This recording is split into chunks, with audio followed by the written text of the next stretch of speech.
Welcome to Sports Talk Live Buffalo Plus. I'm Sports Director John Scott, and we're coming back after a few weeks off because of the Olympics with something a little different. I'm flying solo to start things off as our Vic Carucci unavailable this evening. I just got back from the NFL Combine in Indianapolis and plenty to dive into from a few days in town. Paul Hamilton will be popping by as the Sabres victorious in their return from the Olympic break. Paul also ready to talk about the trade deadline. It's on March 6th. Quickly approaching. He has a few names on his radar, including someone from Sabres past. But we're beginning with the Combine, where I heard from both General Manager and President of Football Operations Brandon Beane, as well as new head coach Joe Brady, each doing the rounds with the media, including talking one-on-one with me. Let's start with my chat with Brady, including a response to the last question that really is grabbing the attention of Bills Mafia. Joe, you've been the head coach of the Buffalo Bills for about a month or so now. Has it sunk in, and what have you learned in just a short amount of time what it means to be a head coach? Yeah, look, I don't know if it ever is going to sink in, right? It's you go right from finding out you got the job to kind of rolling with it, and don't have a lot of time to kind of sit back and kind of reflect because there's a lot to do, right? But I've loved every second of it, and I know there's a lot for me to learn. I'm going to make mistakes, I'm going to roll with it, but I'm really enjoying it so far. We know you've been kind of part of the personnel conversations over the past years in the offensive coordinator role, but how do you see yourself fitting in those decisions, working with Brandon Beane over the coming months to shape this season's roster? Yeah, I think, look, the communication with Brandon and I, look, we're still figuring all that out, right? But so far up to this point, I mean, everything's been great, and I'm fortunate, right? I got to work with him for 4 years already, so I already kind of know his personality. But we're building this team together, right? And we just want the best football players, and it's our job as coaches then to take what we have and make it work. And he does a great job. I mean, look, you don't go to the playoffs as many times as we have with him as the GM without him knowing what he's doing. I don't know if you're aware of this. A lot of people are curious about wide receiver with this team. How do you envision that position evolving, whether that's personnel, whether that's the way you use the people that maybe are already in-house this coming season? Yeah, look, I think just like our systems in place in the building, position groups, that's something after every season that we look at and we're like, all right, what do we have to do differently? Who do we have? What are some different pieces that we can use? And look, there's a lot that obviously goes into it, right? It's, when your quarterback's making as much money as he is, it's hard to, you're going to have to build through the draft, and you're going to have to do a lot of those things, but we take a lot of pride of figuring out what we have in the rooms and making it work. And I had a lot of faith in the receiver group last year, and look, I didn't think they played to the point I'm getting a lot of the questions about, but I'm excited about the group that we have returning, and I know we're going to always look to find ways to improve in all the position groups, but I'm a receiver at heart, so I'm always going to want wideouts. It's natural. Posted that last answer by Brady on social media the other day, and boy are people fired up about it. There's two parts really sticking out to me and the people here. Immediately, it's hitting Brady and what he's saying. One of them is something we'll get to. It's pretty obvious. The other, it really hasn't registered with me because I've heard it so often for years now. It kind of just goes in one ear and out the other. But I am glad people are not letting it slide by because it is important to discuss. I want to start, though, with the point Brady's saying he doesn't think the play of the Bills wide receivers last season was poor enough to warrant all these questions about the position group here. Shocking. Let's be honest about it. Listen, Joe Brady absolutely knows more about football than I do. He is the one calling the plays, so he can be the one that has the answers to the test. He knows that, was it Josh Allen not with a good throw? Was it a wrong route? Was it just miscommunication? Did the defense just do a good job? He knows all of those answers, but when you watch the games, even from our position, whether that be media, whether that be you as a fan, you could just tell they were not getting open. And then you follow that up with backing it up with the statistics here. Josh Palmer had statistical lows in his career. Curtis Samuel, even in a limited role, being hurt. Statistical lows. Khalil Shakir, the Bills' best wide receiver, had a worse season this past year than he did the year prior. He averaged 10 yards less per game receiving than he did in 2024. We all know Keon Coleman. He played the same amount of games this past season as he did his rookie year. And he had 38 catches, 404 yards, and 4 touchdowns this year, 29, 556, and 4 his rookie season. And that really didn't blow anyone away. So to think that the wide receiver position should not be getting the flack and there should not be conversations this offseason about upgrading it is a really wild statement by Joe Brady, even if he is doing it to back up the guys that he has in-house here. So the other part now of Brady's final answer that almost is bothering people more than the idea that the wideout group doesn't need improvement, hearing about Josh Allen's contract and how that makes addressing the rest of the roster very, very challenging. This has been Brandon Beane's go-to line ever since Allen getting his first big contract extension from the team. We know he's carrying a big-time cap hit every single season, but where the message seems to get lost is coming across like they're in a unique situation to other teams around the NFL. The reality is Beane facing the very same challenges teams like the Chiefs, the Bengals, the Cowboys, the Ravens, you know them all, and many, many others are, because they too have a top-tier quarterback and they're paying them just like that. Josh Allen is no different. Brandon Beane is no different here. I looked at some of the cap percentages of the Super Bowl winning quarterbacks. Mahomes was 16% of the Chiefs' cap hit in 2023, their last Super Bowl. The year prior, they won the Super Bowl. It was 17%. Matt Stafford was 10%. Tom Brady was 12%, but Burrow was 24%. Dak Prescott, 23%. Justin Herbert, 23%. Lamar Jackson, 23%. Mahomes, 22%. Jalen Hurts, 22%. The list goes on and on and on. Allen, about 18-19% of the Bills' salary cap right now. There are still ways to maneuver. You want to know what really is hampering Brandon Beane's ability to maybe make some moves? Dawson Knox, a $17 million cap hit. Josh Palmer, nearly $12 million. Curtis Samuel, nearly $10 million. Tyler Bass, your kicker, nearly a $5 million cap hit. Oh, and by the way, Ed Oliver, $24 million cap hit about. Those are the contracts that are really making it challenging to make the impactful moves that this roster made, because Beane has not necessarily given out the best contracts prior to this. That's why I think we need to not hear the excuse of Allen, but maybe hear more of the, hey, we made some deals that haven't worked in our favor beyond our superstar quarterback.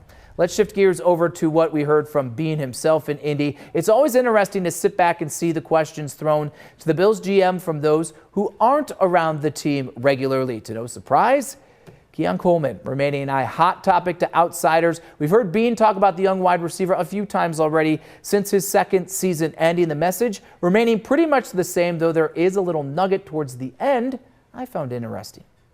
We need to see Keon have the offseason he had a year ago, which was excellent. We couldn't have asked for anything more. He came to phase one, phase two, all that stuff dialed in, ready to go. You could tell he'd been working out, and then, you know, a lot of the people here were at training camp. He had an excellent camp. Let's do that again. And then not, you know, some of the things we've talked about is just, it's the maturity. It's the off the field. That can get in the way. I've been in this league 28, this will be 29 seasons. I've seen that many times get in the way of people's opportunities to grow and not only on the field, but expand their net worth off the field. And so that is kind of the challenge to Keon. Can you go back and do what you did all off season and your training camp? And, you know, if you remember, you had a great game 1 against Baltimore. Don't let some of the maturity issues off the field affect the product on the field. If he does that, he'll have every chance. I know we've got some new coaches, and they're excited to meet him and get to work with him, and we're aware of him in the draft process a couple years ago, and so they kind of want to, you know, try to start mold him in the way they see and envision him for our team. New staff looking to mold Coleman into how they see that he should be used. Brady has been the play caller, so you'd imagine he's the one who was putting Coleman in whatever spots he's been in his first 2 years in the league. Maybe this is an overall reevaluation of Coleman and changing course in hopes of salvaging a, so far, missed second-round pick. Could this mean more Coleman in the slot? The issue has always been that that's where Khalil Shakir lives, and though Brady's saying this week he thinks Shakir could also win on the outside, Coleman working more inside seemed more of like a popular sentiment by draft experts a few years ago. I'd be in favor of more of it and moving around, but that's where Shakir is a known commodity, and you don't just move Shakir for the sakes of maybe getting more out of Coleman. A lot more decisions to be made on the defensive side of the ball for Beane. Sean McDermott's departure as head coach, not just changing things at the very top, a new scheme coming with new defensive coordinator Jim Leonhard. I asked Beane how much that shift is going to force his hand to make personnel moves to fit new roles. With Jim Leonard here, he's talked about being multiple and having more 5 down front and different looks, trying to stress the opposing team's quarterback. And so yes, we've already started those discussions of how this player fits. What is an ideal Sam linebacker or a nickel back, whatever it is, you name it. And so those conversations, they're not over. We're continuing to do that, and they're even coming up here in Indy, like, that player, what I've seen so far, or you know what, I'm not sure if he has the intelligence, for that, in some of the meetings upstairs. But those will continue, and we know we have to, make some moves to get under the cap, and so we may take some of those into play as we do make decisions going forward. Some names being mentioning at the Combine that are already in-house that may or may not fit this new scheme under Jim Leonard. Javon Solomon, a guy that it's taken him a few years. He kind of took a step back, in my opinion, this past season. Could the 3-4 be better for that young pass rusher? Of course, Taron Johnson, our Vic Carucci saying recently, maybe a move back to safety is in his future to keep him in Jim Leonard's scheme. And Bean saying he's not taking that off the table at this point in time. We will see how things go as the offseason unfolds. Well, we will get into the prospect talk from the Combine coming up a little bit later in the show. Next, Paul Hamilton stopping by to talk about the Sabres' return from the Olympic break, victorious, including Tage Thompson's fantastic night. Plus, some names to think about for possible trades by Jarmo Kekalainen, including a former Sabres first-round pick. You're watching Sports Talk Live Plus here on WGRZ Plus.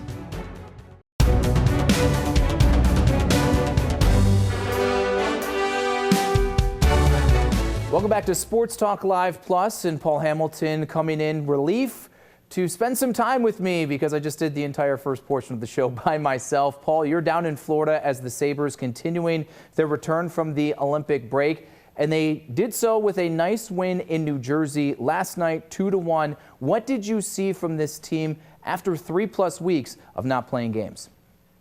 Well, we got what we expected in the beginning. Both teams were sloppy, and both goaltenders had to be right on top of their games, and they were. Ukko-Pekka Luukkonen made some great saves on some open players, as did Jake Allen at the other end. And they wound up being a scoreless first period, even though there were lots of turnovers.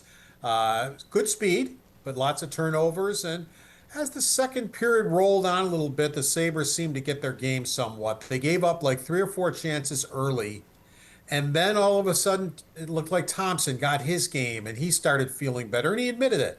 He said he was a little rusty to start the game, and about the second period, he felt pretty good. And then Buffalo did score that goal to take the lead, that beautiful 2-on-1 between Krebs and Thompson. And Krebs, you know what? Starting to look a little more comfortable playing with those guys. Now he's gotten the opportunity to do it. He's played there for a while now because of injuries to Norris and injuries to Benson. So he's gotten that opportunity. I believe he has 11 points in 12 games, if I'm not mistaken, something very close to that. I know the 11 points is correct. So it just looks like he's more comfortable. It's one of those, quote, playoff games. It wasn't really played like a playoff game, though, because of teams being rusty and the turnovers.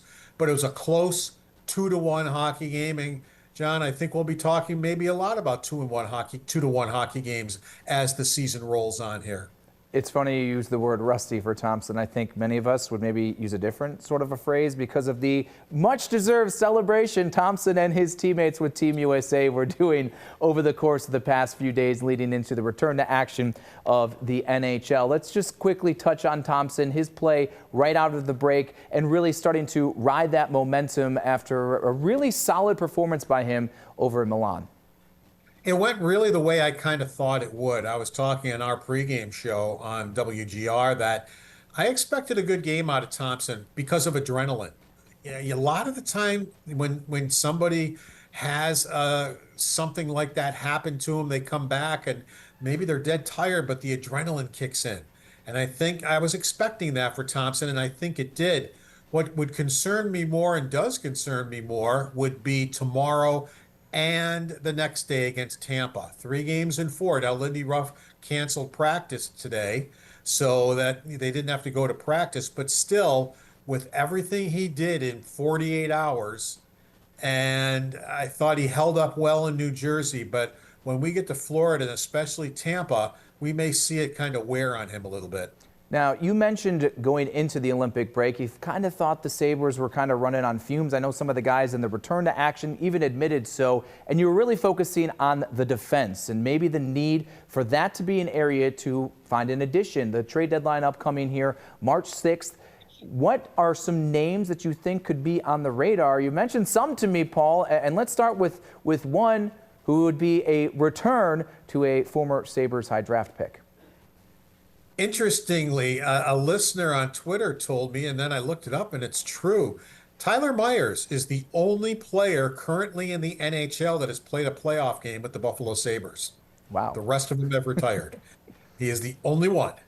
And he's 36 years old, but he's only got a $3 million contract. As you know, we've talked about it. What I'd be looking for if I were Jarmo Kekalainen is a defenseman that could help take some of those minutes off the top four.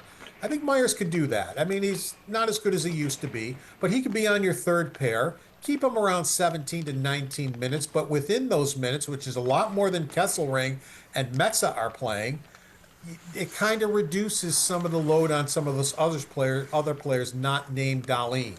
So he'd be one that I think maybe could help that way. Problem is, he has a no trade. So he loves playing in Western Canada. He knows what it is to play in Buffalo. You know, he might look at the Sabres and say, you know what, they're a good young team that are on the rise. Maybe that wouldn't be a bad idea. And he does have one more year left on a $3 million per season contract. Everybody loves a homecoming here. What's another name maybe Sabres fans should have their eye on for maybe a more realistic type of a trade? Well, St. Louis Blues defenseman Justin Falk, and fans might remember him for many years with the Carolina Hurricanes, where he was a great defenseman for them and has played well for St. Louis. But he's 3 years younger than Myers. He makes double the salary. Same thing, one more year at a little bit over $6 million per year. Now he has a 15-team trade, no trade. I am sure the Sabres are on it because when he signed his contract, everybody would have the Sabres on their no trade, where that franchise was. But again, he might look at the Sabres and say, you know what, Thompson, Tuck, good young talent. Their goaltending's playing pretty well. Maybe that would be a good place to go. So he might say yes. He might change his mind and say and waive his no trade to come to the Sabres. Should that be? I think Falk would be better for this than Myers. But you're going to pay double. Okay, fine, whatever. But I think he might be the better option for it because I think he can put in more quality minutes than maybe Myers can at age 36. Finally, so much is made of the future and uncertainty of it with Alex Tuch. This is kind of the make or break time, Paul. They either need to decide, are they going to finally get a deal done with him now? It seems a little bit late for that. Or will they roll the dice with him potentially being an unrestricted free agent, or do they make the move? Where do you think this goes with Tuch as we approach the deadline? Well, Elliot Friedman keeps pounding the table that the Sabres are only offering in the 8 millions range, like 8.5 or 8.8 or somewhere with an 8 in it. And of course, Tuch would be asking for something with probably an 11 in it, especially since Kempe got around 10.7. And I think Tuch is a little bit better player. I think the Sabres are drastically in la-la land if they think they're going to get Alex Tuch for anything around $8 million or even $9 million. It seems like maybe there still is a big gap in the negotiations where the Sabres are looking at it. Look, he's going to be 30 years old when he signs this deal. If we sign him for 8 years, it's going to be 38 years old. Is that good business? But sometimes there's just a player where you got to just say, you know what, the heck with it. We got to do it. I feel Alex Tuch is that player. I think it would gut the locker room if he were traded, especially now. I don't think they would trade him now. I think he, at minimum, is a rental, even like a Sabres' own rental. But if that's true, they're only offering between $8 and $9 million. They got to get in the ballpark here. It'll be interesting to see what they do. All right, Paul Hamilton, Sabres back on the ice tomorrow at Florida. Time to talk football again with the prospects beginning to take the field for testing at the NFL Combine. ESPN draft analyst Jordan Reed giving us some names to watch as potential Bills first-round picks. You're watching Sports Talk Live Plus here on WGRZ Plus.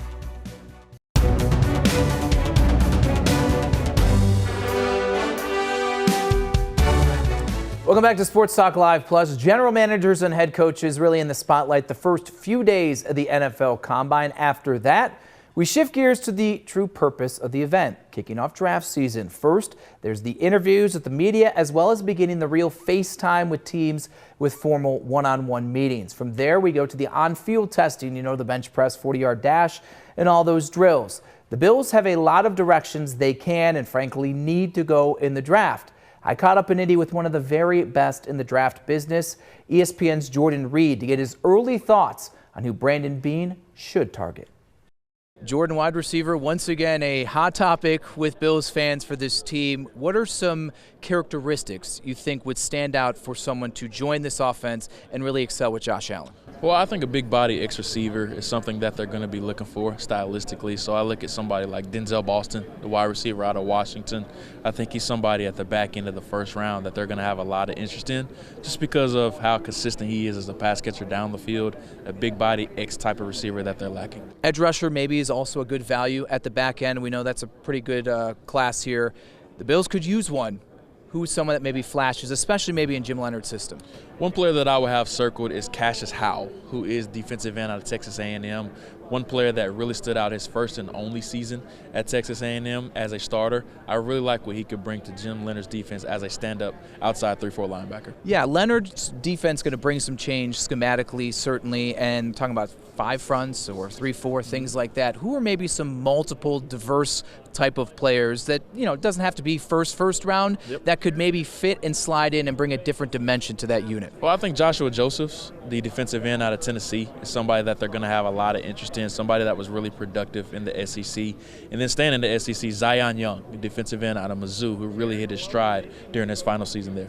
Jordan tends to knock the first-round pick for the Bills out of the park. Are you going to go with Boston? Is that where you're going to go right now as we sit here in Indianapolis? Yes, I'm going to go with Denzel Boston, the wide receiver out of Washington, as the first-round pick for the Buffalo Bills this year.